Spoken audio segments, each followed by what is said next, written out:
তোরা? সকাল থেকে টাকা গোনাগুনি করছো, তোমার পূজা এখনো শেষ হয় নাই, এখনো প্রণামী আরো কেউ বাকি আছে দেওয়ার? মা হ্যাঁ বলো। সকাল থেকে আমি টাকা গুনছি কিন্তু আমার হিসাবে মিলছে না, কারণ এখন আমাকে তুমিই প্রণামী দাও নাই। সবসময় কি প্রণামী দিতে হয়? প্রণামী দিতে হয় না।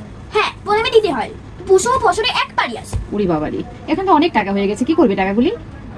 সব রেখে দিবে ব্যাংকে? হ্যাঁ। আমাকে দিয়ে দিও না। ভালো কথা। তুমি অঙ্কিতার ব্যান্ড মালা এগুলো পরে বসে আছো কেন?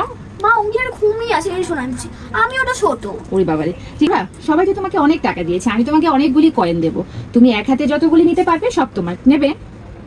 ওকে, আচ্ছা দেখি তুমি এক হাতে কতগুলি তুলতে পারো, যতগুলি তুলতে পারবে সবগুলি তোমার হয়ে যাবে, ঠিক আছে? ওকে। বাকিগুলি কিন্তু সব আমার। ওকে, এগুলো কিন্তু আমার, ঠিক আছে? না না, এগুলো আমার, ঠিক আছে? দেখ, বেঁচে গেলাম, তুমি অর্ধেক তুলতে পেরেছো। ওকে,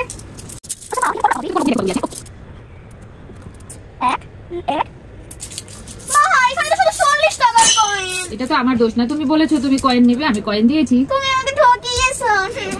আরেকবার পুজোয় বেশি করে দিব। ওকে।